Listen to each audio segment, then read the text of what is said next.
The security alarm blared through the corridors of Theta Station, a shrill reminder that something had gone very wrong in the Xenobiological Research Wing. Commander Threx, a towering Velcrian with 4 arms and skin like polished obsidian, rushed toward the containment area with his security team flanking him. His secondary hearts pounded in his chest as he received the report. 3 Cravathi cubs had escaped their habitat. The Cravathi were apex predators from a death world in the Outer Rim, creatures of pure muscle and instinct wrapped in midnight black fur and armed with claws that could shred reinforced steel. Even as cubs, they were dangerous enough to warrant a Level 4 containment protocol. And now they were loose. Threx rounded the corner and froze. There, walking calmly down the corridor as if she were on a morning stroll, was Lieutenant Rena Vale. The human officer had joined the station 3 months ago as a military liaison, and Threx had found her pleasant enough if somewhat peculiar in the way all humans seem to be. But what stopped him in his tracks wasn't Rena herself. It was what walked behind her. 3 Cravathi cubs, each the size of a human child, padded silently in her wake.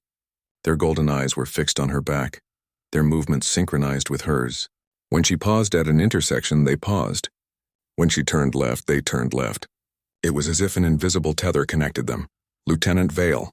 Threx's voice boomed through the corridor, his translator chip rendering his words in Standard Galactic. "Step away from those creatures immediately." Rena turned, her expression calm. The cubs shifted their attention to Threx and his team, lips curling back to reveal rows of razor-sharp teeth. A low growl rumbled from their throats. "Commander," Rena said, her voice steady, "I'd appreciate it if you and your team lowered your weapons. You're making them nervous." Threx's main eyes widened while his auxiliary eyes darted between the cubs and the human. "Making them nervous?" "Lieutenant, those are Cravathi apex predators. They escaped containment 17 minutes ago. We need to tranquilize them before someone gets killed." "No one's getting killed," Rena replied. She turned back around and continued walking. The cubs immediately fell in step behind her. Threx watched in stunned silence as the procession moved past him. His second-in-command, Officer Kellick, whispered through their private channel. "Sir, should we engage?" "Hold," Threx commanded. He followed at a distance, his weapon still raised but his finger off the trigger. "Lieutenant Vale, I'm going to need an explanation now." Rena glanced over her shoulder. "I'm taking them back to their habitat, Commander. They got out because the environmental controls were malfunctioning. The temperature dropped 15 degrees below what they're comfortable with. They were cold and scared." "Cold and scared?" Threx repeated, his translator almost failing to convey his incredulity. "They're apex predators." "They're also babies," Rena said simply.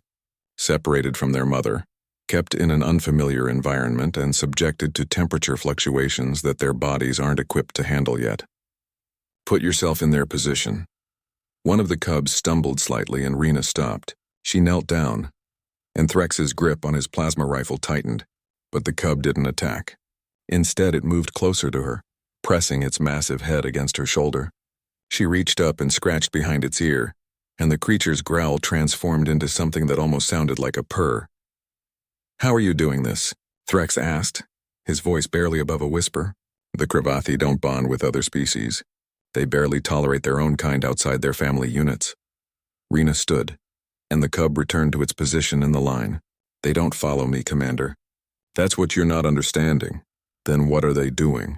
"They decided I was safe," Rena said. She resumed walking, the cubs trailing behind her like shadows. When the temperature dropped, they panicked. They broke through the containment field because they were looking for warmth and security. I happened to be in the adjacent corridor running diagnostics. When they saw me, they could have attacked, but they didn't. "Why not?" Rena smiled. "Because humans are warm. Our body temperature runs hot compared to most species on this station. And because I didn't run, I didn't scream. I didn't point a weapon at them. I just sat down and let them approach me on their terms." They reached the research wing and Rena keyed in her access code. The door hissed open, revealing the climate-controlled habitat beyond. The temperature inside was noticeably warmer, the air humid and thick. The cubs immediately perked up, their ears swiveling forward. "Go on," Rena said softly. "You're home." The first cub hesitated, looking back at her. Then it moved forward, slipping through the door. The second followed. The third paused at the threshold, turning to face Rena fully. It made a sound. Something between a chirp and a growl, and Rena chirped back, her voice an imperfect but recognizable imitation. The cub's eyes seemed to brighten. Then it turned and bounded into the habitat. Rena closed the door and locked it down, triple-checking the containment protocols. When she turned around, Threx was staring at her with all four eyes. "You speak Cravathi?" he asked. "Not really," Rena admitted. "I know about 6 words.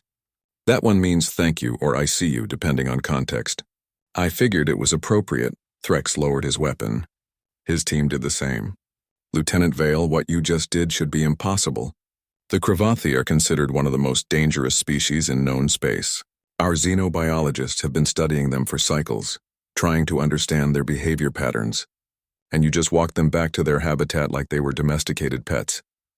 "They're not pets," Rena said firmly, "and they're not monsters either.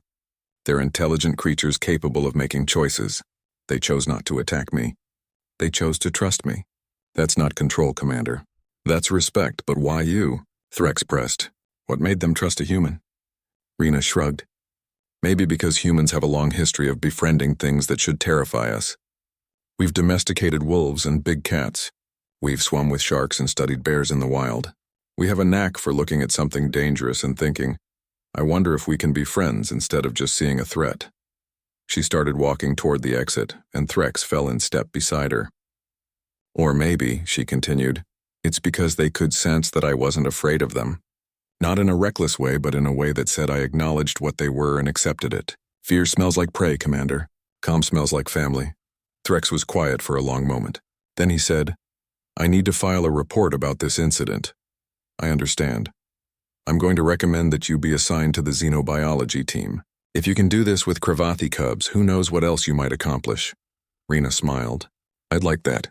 But Commander, one more thing." "Yes?" "Fix their environmental controls. And maybe add some enrichment items to their habitat. Toys, climbing structures, things to keep their minds occupied. They're not just specimens. They're people. Treat them that way, and you might be surprised by what you learn."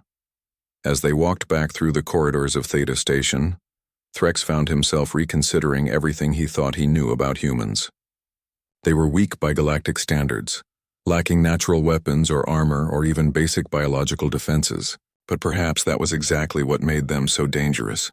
They didn't need claws or fangs because they had something far more powerful: the ability to turn enemies into allies with nothing more than patience and understanding.